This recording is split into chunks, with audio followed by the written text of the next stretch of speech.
Hello everyone, welcome to मार्गदर्शन institute of learning. मैं हूं वंदना। लास्ट वीडियो में हमने डिस्कस किया था कि 14 जनवरी से हम स्पोकन इंग्लिश का न्यू बैच स्टार्ट करने वाले हैं। That's why I am here today. चलिए सबसे पहले आज हम इंट्रोडक्टरी क्लास लेते हैं स्पोकन इंग्लिश की।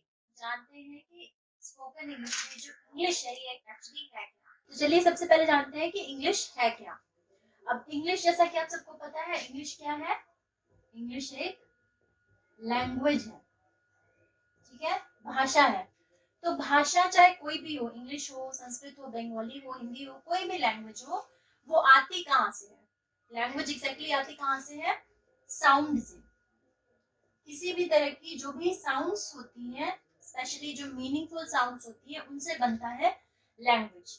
जैसे अगर एक छोटा बच्चा है, वो भी कुछ कुछ चीजें साउंड्स यूज करता है, जिसके थ्रू जो उसकी मदर है वो पहचान लेती है कि बच्चा एग्जैक्टली बोलना क्या चाहता है।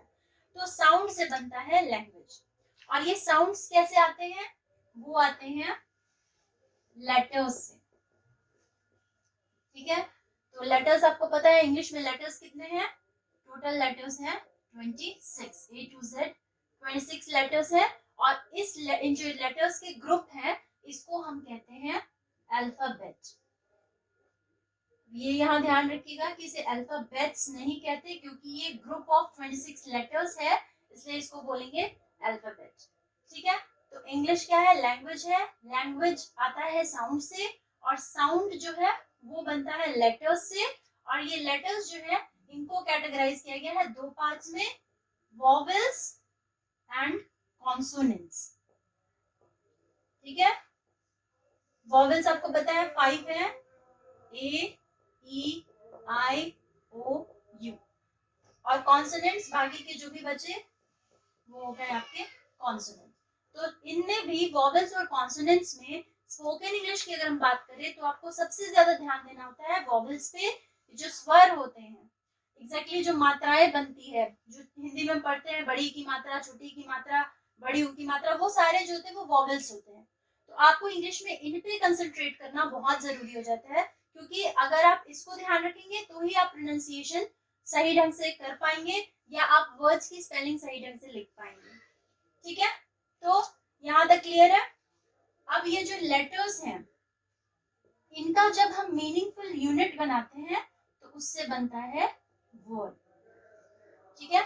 वर्ड मतलब शब्द। तो वो किससे आता है? अगर हम लेटर्स को प्रॉपरली मीनिंगफुल तरीके से यूज करते हैं, उसको अरेंज करते हैं, तो बन जाता है वर्ड। जैसे यहाँ हमने लिख दिया OBOK, तो ये कोई वर्ड नहीं है, ये एक मीनिंगफुल वर्ड नहीं है। तो इसको अगर हम सही तरीके से अरेंज करेंगे जब, तब ये बनाएगा एक मीनिंगफुल वर्ड। तो लेटर्स को जब हम मीनिंगफुल तरीके से अरेंज करते हैं, तब वो एक वर्ड बनता है। और फाइनली वर्ड से बनता है sentence, a group of word that gives a complete sense makes a sentence, ठीक है। तो वर्ड से सेंटेंस बना, लैंग्वेज आया साउंड से, साउंड्स आते हैं लेटर्स से, लेटर्स बनाते हैं वर्ड, और वर्ड्स बनाते हैं सेंटेंसेस। क्लियर है यहाँ तक सबको? तो वहां तक सबको क्लियर था। चलिए अब बात करते हैं कि स्पोकन इंग्लिश के टाइम पे प्रॉब्लम्स क्या क्या चीजें आपको फेस करनी पड़ सकती है, कि जब आप बोलना स्टार्ट करेंगे तो आपको कौन कौन सी चीजें जो है वो ओवरकम करनी जरूरी है। तो सबसे पहला क्या है? वोकैब्स। ये सबसे इंपॉर्टेंट पॉइंट है जिसपे आपको बहुत ज्यादा ध्यान देना पड़ता है। और इतने सारे वर्ड्स हैं कि जिनको हर एक वर्ड को आपको याद रख पाना इम्पॉसिबल है ऑलमोस्ट। सबको तो आप याद रख नहीं सकते।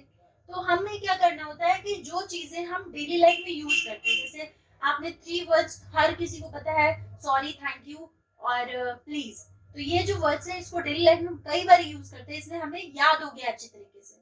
तो जो वर्ड आप हर रोज यूज करेंगे, किसी के भी सामने यूज करेंगे, वो चीजें दिमाग में फिट हो जाती है, वो अपने आप ही आपकी जुबान पे आने लगती है। तो आपको यही करना है वोकैब्स में, कि हर रोज आप एटलीस्ट 3 वर्ड्स या 5 वर्ड्स, या तो आप एक छोटा सा बोर्ड ले लीजिए, वहां आप लिख लीजिए, और सुबह उठते ही सबसे पहले उसको देखिए। ऐसे करके आपको क्या करना है, 3 वर्ड्स हर रोज आप लर्न कर सकते हैं। आप किसी फ्रेंड के सामने, फैमिली के सामने उसको आप यूज कर दीजिए किसी ना किसी तरीके से। तो क्या होगा, वो वर्ड जो है वो आपके माइंड में फिट हो जाएगा। तो जब तक आप वोकैब्स पे अगर आपको कमांड करनी है, तो जब तक आप उसको यूज नहीं करेंगे बार बार, तब तक वो आप नहीं लर्न कर पाएंगे। तो इस पे कमांड बनाना बहुत जरूरी है, ठीक है। दूसरा है प्रोनाउंसिएशन। जब वोकैब्स हो गए, अब वोकैब में भी अगर आप उसका प्रोनाउंसिएशन ही सही ढंग से नहीं कर पा रहे हैं तो वो वोकैब बोलना, उसकी मीनिंग समझना सब बेकार हो जाएगा, ठीक है। तो जो भी आप वर्ड बोल रहे हैं आपको ध्यान रखना है कि आप प्रॉपरली उसको यूज करें ताकि सामने वाले को भी समझ में आए और आप अपने आप को भी स्मार्टली प्रेजेंट कर पाए किसी के भी सामने, ठीक है। इसलिए प्रोनाउंसिएशन बहुत जरूरी है। बहुत से लोग प्रोनाउंसिएशन को ही प्रोनाउंसिएशन बोलते हैं, तो ये सब चीजें ध्यान रखनी है। जैसे एक एग्जांपल मैं दूं, ओ एफ और ओ एफ एफ, ये दो प्रपोजिशंस हैं। अब इसमें भी हम क्या करते हैं, यहाँ इंडिया में हम लोग यूज करते हैं ओ एफ को भी हम बोल देते हैं ऑफ, और ओ एफ एफ को भी हम बोल देते हैं ऑफ। लेकिन करेक्ट प्रोनाउंसिएशन क्या है कि ओ एफ जो है इसको हम कहते हैं ऑफ और ओ एफ एफ को हम कहते हैं ऑफ। तो आपको ये चीजें ध्यान रखनी होंगी जब भी आप कुछ भी बोलते हैं, तो वहां पे ध्यान रखना है कि प्रोनाउंसिएशन करेक्ट होनी चाहिए।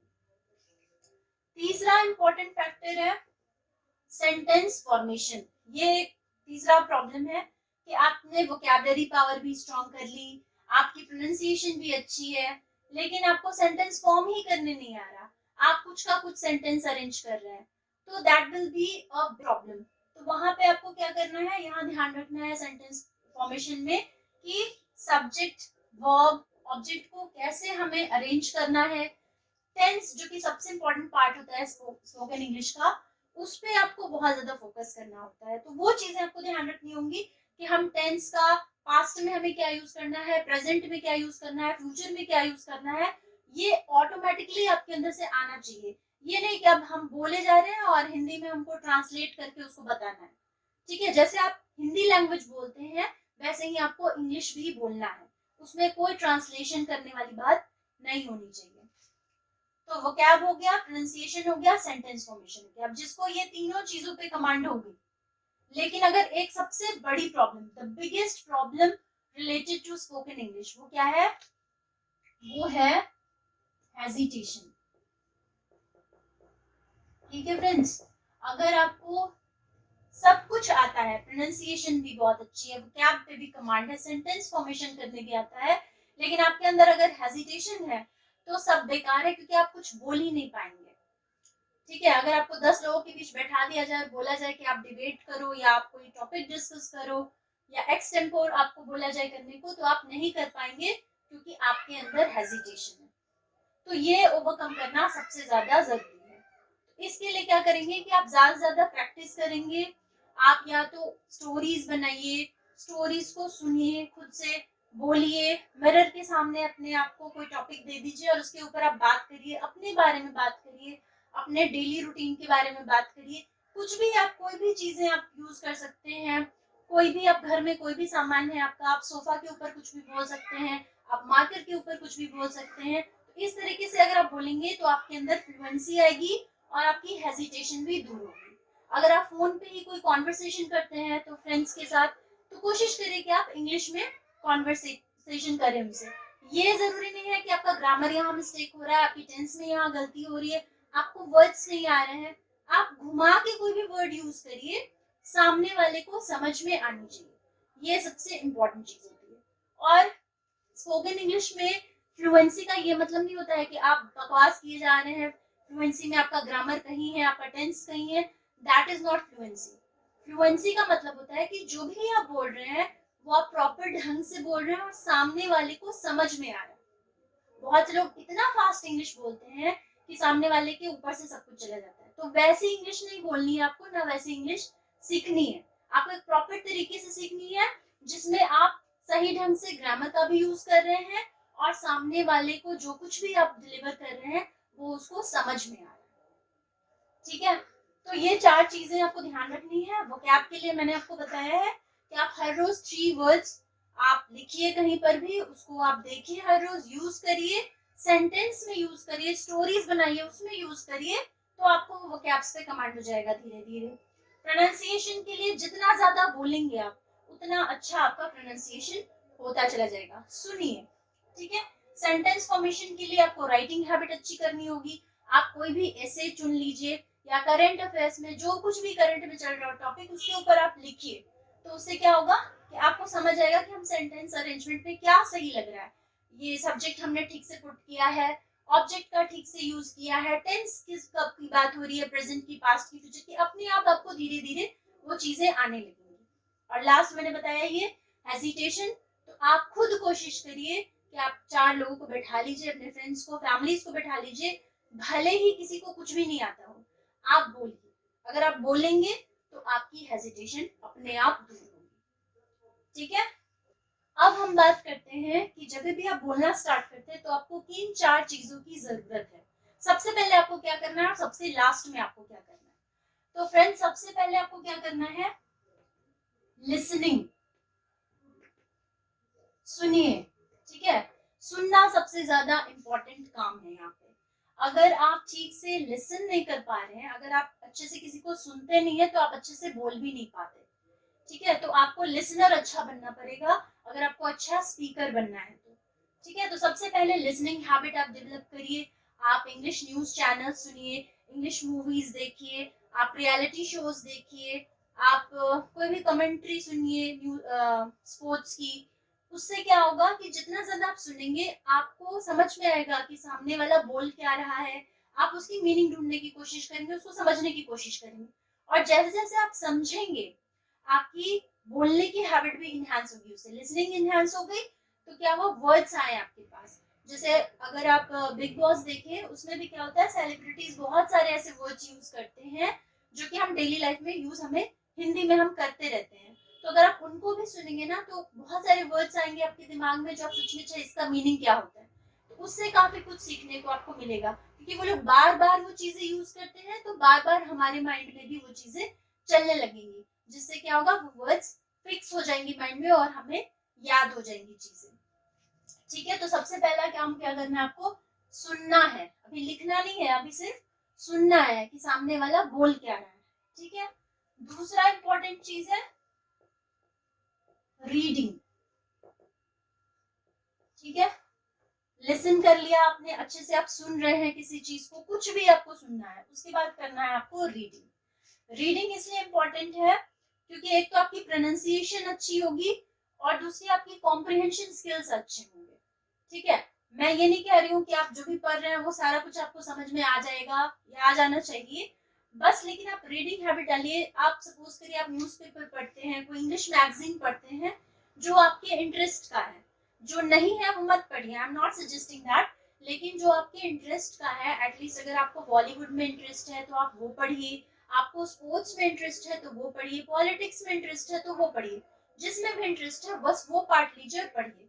आपको पूरा टॉपिक नहीं समझ आएगा, लेकिन अगर आप ओवरऑल ऊपर से नीचे तक पढ़ेंगे तो आपको उसका कंक्लूजन क्या है वो बिल्कुल क्लियर हो जाएगा। बाकी जो उसमें वर्ड्स आपको मिलेंगे, आपको उसको अंडरलाइन करना है, और उन वही जो 3 वर्ड्स मैंने आपको बोले हैं उसको आपको एक नोटबुक में बना के और हर रोज 3 वर्ड्स यूज करने हैं।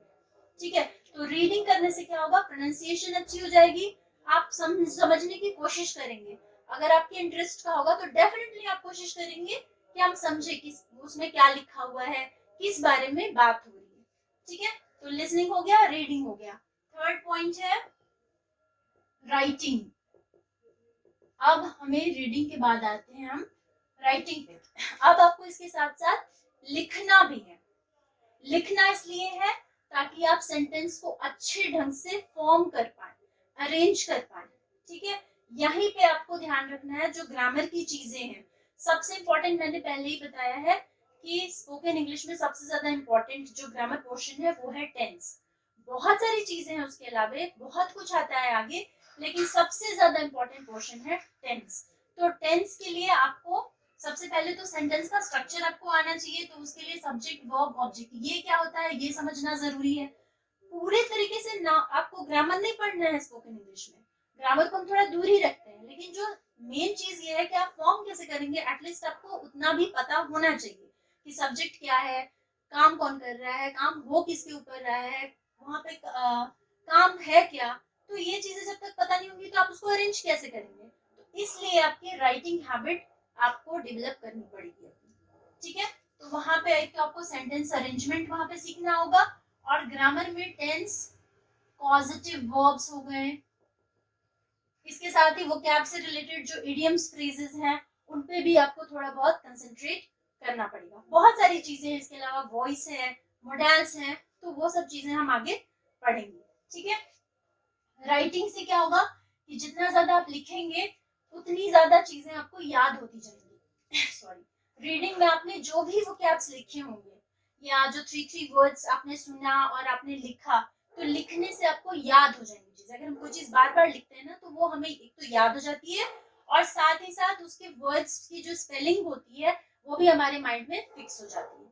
तो इसलिए ये बहुत जरूरी है कि आप राइटिंग करें। आप भले ही कोई भी एक टॉपिक ले लें करंट का, उसको लेके आप उसके ऊपर लिख लें, आप अपनी फैमिली के ऊपर लिख लें, आप कोई सीनरी है आपके घर में उसके ऊपर कुछ भी लिख लें, और वो जो वर्ड्स 3 वर्ड्स हैं आप उसको यूज करें उसके अंदर, तो देखिएगा कि आपको वो वर्ड जो है वो आप कभी जिंदगी में नहीं भूलेंगे, और साथ ही आपको सेंटेंस अरेंजमेंट करने आ जाएगा, आपकी कॉम्प्रिहेंशन स्किल्स भी अच्छी हो जाएंगी। ठीक है, और जो 4th पॉइंट है लिसनिंग, रीडिंग, राइटिंग, जो मेन इंपॉर्टेंट, अब आ गए हम स्पीकिंग। अगर आपने ये तीनों चीजें कर ली तो बचा क्या, स्पीकिंग, जो हमारा पर्पस है मेन, तो वो अपने आप होने लगेगा। और ये जब हो जाएगा तो ये जो मेन प्रॉब्लम थी, द बिगेस्ट प्रॉब्लम, हेजिटेशन, ये अपने आप खत्म हो जाएगी। ठीक है, तो इन तीनों पे आप कमांड बनाइए। लास्ट में जब ये तीनों पे आप मास्टर हो गए, तो लास्ट में आपको क्या करना है, स्पीकिंग करनी है, कि आप 5 लोगों के बीच में, 10 लोगों के बीच में स्टार्ट करिए बोलना, कॉन्वर्सेशन करिए, फिर देखिए कि आपकी स्पीकिंग कितनी अच्छी हो जाएगी। ठीक है फ्रेंड्स, तो आप ये दिमाग से निकाल दीजिए कि फ्लुएंसी डजंट मीन कि आपको भाग भाग के बोलना है। फ्लुएंसी का मतलब होता है कि आप बिल्कुल आराम आराम से बोलिए, लेकिन करेक्ट चीजों का यूज करिए, करेक्ट ग्रामर का यूज करिए, और ऐसे बोलिए कि सामने वाले को समझ में आए। क्लियर है? अब लास्ट में मैं फिर से एक बार रिमाइंड कराना चाहती हूँ, जो चीजें मैंने प्रीवियस में बोला था वो फिर से आपको एक बार रिकॉल करा रही हूँ, कि आपको क्या करना है स्पोकन इंग्लिश अगर सीखना चाहते हैं तो आप स्टोरीज लिखिए, आप 3 वर्ड्स को हर रोज कॉपी में नोट करिए, या अपने सामने एक पेज या कोई छोटा सा बोर्ड ले लीजिए, उसमें आप 3 वर्ड्स आप हर रोज लिखिए और उसको देखिए और यूज करिए। स्टोरीज बनाइए, मिरर टॉकिंग करिए, मिरर के सामने खड़े हो जाइए और अपने आप ही कुछ ना कुछ आप बोलिए, इंग्लिश में बोलिए, तो उससे क्या होगी, आपकी स्पीकिंग स्किल्स बहुत अच्छी हो जाएंगी और हेजिटेशन भी आपकी दूर हो जाएंगी। ठीक है, और साथ में आपको कुछ चीजें क्या करनी है, कि आपको जनरल जो आप वोकैब्स यूज करते हैं उससे हटके इडियम्स एंड फ्रेजेस का यूज करिए। जैसे अगर हम कहते हैं कि we should do right things on right time, तो हम ये यूज ना करके हम ये यूज कर सकते हैं कि we should hit the nail on the head. तो ये एक प्रॉपर इडियम फ्रेजेस अगर हम यूज करते हैं तो वो बहुत ही ज्यादा इफेक्टिव स्पीकिंग नजर आता है। आप किसी को बहुत कॉन्फिडेंटली प्रेजेंट कर पाते हैं अपनी चीजें, अच्छा भी लगता है, वो बहुत अच्छा एक इंप्रेशन देता है। तो आप कोशिश करिए कि जो जनरल वोकैब्स है उनसे हटके हम इडियम्स और फ्रेजेस का ज्यादा से ज्यादा यूज करें। ठीक है, दूसरी चीज क्या है कि आपको वेरी का यूज ज्यादा नहीं करना है। वेरी का यूज इन द सेंस, जैसे हम कहते हैं वेरी क्यूट, तो आप उसकी जगह पे यूज कर सकते हैं adorable, very naughty, defiant, very big, colourful, very beautiful, ravishing, gorgeous, मतलब बहुत सारे वर्ड्स हैं, तो आप इन सब का यूज करिए इंस्टेड ऑफ वेरी। तो वेरी का यूज आप कम कर दीजिए, आप जो जनरल वोकैब्स है उनका यूज कम करिए, आप कॉन्वर्सेशन करिए फोन पे, स्टोरीज लिखिए, 3 वर्ड्स का एक नोट बनाइए जिसमें कि आप वो 3 वर्ड्स का सेंटेंसेस बनाइए, स्टोरीज में उनको पुट करिए, डेली लाइफ में उनको यूज करिए, तो देखिए आपकी वोकैब पावर भी अच्छी हो जाएगी और स्पीकिंग स्किल्स भी बहुत ज्यादा एनहांस होगी। तो जो अब हम नेक्स्ट क्लास करेंगे उसमें हम अपना टॉपिक स्टार्ट करेंगे सबसे पहला, और तब तक के लिए आप प्रैक्टिस करिए, सेफ रहिए। Thank you so much for watching. Thank you.